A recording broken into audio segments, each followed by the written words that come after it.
And of course we have this beautiful portrait by Joshua Johnson, who was born into slavery and freed by his father.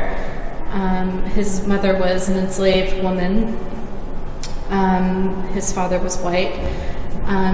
Johnson worked primarily in Baltimore, painting these kinds of docile familial portraits of colonialists in Baltimore, where I believe about a fifth of the population was African American, which gave him some liberty to have a free and open creative artistic practice.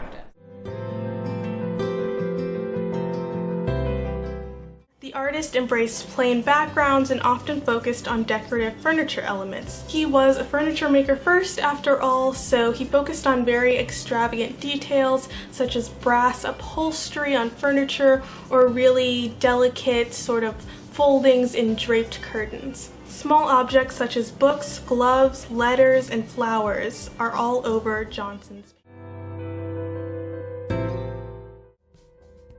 Joshua Johnson was the earliest documented professional African American painter, born into slavery by a white slave owner, George Johnson, and a black slave woman owned by a William Wheeler Sr. Unfortunately, his mother's name is unknown. His father purchased him from Wheeler for about $34, half the average price of a male slave field hand at the time.